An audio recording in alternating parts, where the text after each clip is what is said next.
Hi, I'm Mary Ellen O'Shaughnessy, and I'm a member of the Yachats City Council. Today I'm going to welcome you to what I like to call getting to know the Yachats City staff. These are the people that really keep the trains running on the tracks. We're doing a series of interviews. These are probably people that you've talked to on the phone, gotten an email, or you've gotten a letter from, but they're people that work really in the office and really get things done. So today we're talking to Neal Morphis, and I want to welcome you. So we're going to start with this question. What is your official title? City Infrastructure Clerk. We're going to be explaining that. So what do you do? A lot of it is with our capital improvement projects, which is projects that cost more than $5,000 and last 5 years or more. I get involved with a lot of other things too, but capital improvement projects is kind of my main focus. The two big ones that I've been working on have been the library and the Little Log Church Museum, which has been fairly involved. We had to put them out to bid, which involved advertising in different newspapers and putting it on our website, Oregon Buys, these kinds of things, and reaching out to a whole bunch of different contractors to get people to bid on them. Then we had to evaluate those bids for completeness and how good the price is, and also making sure that they had the appropriate bonds, insurance, and then once we selected a company, the different meetings were involved with meeting with the architect, different engineers, and the contractors themselves throughout the whole construction process. Sounds like there's a lot of detail work to get this through. There is a lot of details. Okay, there's a long list you gave me, so there's more things. So a lot of financial reports. I track the spending for all these capital improvement projects as well. Our finance committee meets once a month. Our city council does as well. Our finance committee really analyzes the capital improvement project spending reports that I do. At the beginning of the fiscal year, we have our budget with our planned amount for spending, and throughout the year we track how much we've spent, making sure that we're not going to go over budget. Also tracking grants that we've received versus grants that we are anticipating to receive. We're also tracking anticipated spending that we've committed to. If we have a contractor that we're expecting a $70,000 bill for, I'll put that on my reports now, even though it's not in our bookkeeping system yet, but we've committed to spending that amount. It's a pretty involved reporting process. It's not just click one button in our bookkeeping software. It's a lot of Excel spreadsheets, and it's fairly involved. Have you had any projects that as you're working on, all of a sudden there's a big hole in the road that you have to really deal with? The big one has been the Pavilion, where we anticipated the scope of the project where we're going to have the building repaired, add doors to it, get it all up to code. But then after selecting the company and starting the work, he found rot in the posts that support the whole structure, and so that changed the scope of the whole project. Pretty problematic. Yeah, not only the scope of the project, but the cost of the project. Since the cost is going up substantially, we have new rules we have to abide by. Under a certain amount, we can just go and solicit 3 bids, but above a certain threshold, we have to put it out for a formal invitation to bid and really advertise it and let anybody and everybody bid on the project. That's where we're at now. We're working on revising our plans for it. We've also just recently had a code change for the Oregon Building Code, where it requires more strength for seismic loads. So like if there's an earthquake, it needs to be stronger for an earthquake now after October last year. Our architect and engineers are working on revising our plans and getting them to 100% to where we can do a formal invitation to bid like we did with the library and the Little Log Church. I know a lot of people are interested in the pavilion and when it's going to get done, but it's balancing the money we have, the grants we can get, the people we can find, because we do live on the coast, and sometimes finding some of these people that are very specific in what they do can be difficult from what I've heard. There's fewer people.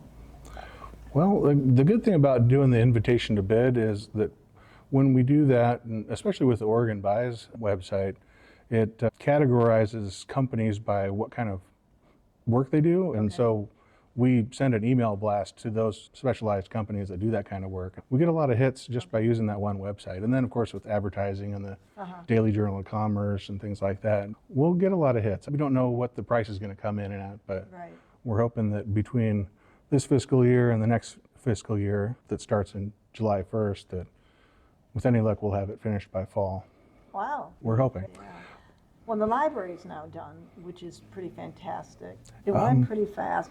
I will admit, what I really liked about it, I walk by it every morning very early, they kept the neatest building site. You know, sometimes you go to building sites and there's cups and just all sorts of junk, but whoever was in charge of this really kept a clean feel. But I really appreciate it because it showed me possibly, again, that their attention to detail, even on what it looks like outside when they're building it, was important. It was really impressive to me. We got really lucky with the general contractors, Unitas Services. Vern and Jeremy, both really great guys to work with. And all their subcontractors did great work as well. So there's a worry that sometimes when you do this invitation to bid and you have to accept the lowest price, that maybe you're going to lose quality, but I think these guys did a great job. So I was certainly pleased with what I saw, and it is open now from, what did you say, to 3? noon to 3, but also it varies from day to day. Some days they're open till 4 or 5. Okay. Well, check the times, but it really is a lovely facility. They've done a really, really nice job. Not quite 100% done. We have some of the bookcases, but we're still waiting on more bookcases that are going to show up in Oregon at the end of this month and then be installed in the library at the beginning of next month and beginning of February. Once we get the last of our bookcases, we'll be bringing all the books out of storage. We're going to have a full load of books in there. Well, what I found really exciting was the size of the room for children. I mean, they really expanded that, and I think children are our future, and books are important. I know people argued with me, why are we building a library? No one's going to be reading books in the next X number of years. Then we'll find something else to do. It's just a beautiful building. I think we will have books a little longer. I think they did a really nice job both inside and outside. And we're going to have the grand opening at the end of February 28th. After we have all the bookcases, February 28th, be there. What about the Little Log Church? I never see anyone there. I've been driving by there and seeing the work van out front, so they are making progress. Of course, they may be inside, too. Yeah, mainly inside right now. And the good news is I've heard they have attached the bell to the roof, whereas before the bell was on its own. So it was good. It didn't have a lot of strong wind. The building is much stronger than it was, and the inside looks great too. They're supposed to have substantial completion on the 21st of this month. That's probably 95% done. The goal is to have the church side of the building ready for Valentine's Day, for people to renew Like their a Valentine's vows. Day party. They have a renew their vows kind of thing. Oh, yeah, that's a good thing. Yeah. I will say that he's always my go-to person. For instance, today I had a friend call me and she told me that a refrigerator had been brought up into the rocks near Gender Drive and Surfside. And could I find 2 people, maybe 2 men, to come take it out, get it off the rocks and take it to the dump? And I thought, I don't know that this is our jurisdiction. I don't know what to do. It seems like a big thing to ask of people, although we have such a generous community. So who did I go see? Neal. And what did you tell me, Neal? I'm pretty sure it's the jurisdiction of the Oregon State Parks Department. I had their manager's cell phone number and I left him a voicemail waiting to hear back, but I'm pretty sure those guys can handle that. I mean, they really do triage a lot of the people that come in the front door because you're sitting right there, certainly me. Sure, and I'll help people with other things too that aren't capital projects, like if they want to make a payment and nobody else is available, I can do utility bill payments or business licenses or taxes. You got it all. And if Kimmy's out on vacation, I can be Kimmy, recorder for the meetings and upload the documents to the agenda center and all those fun things. What do you enjoy the most about this job?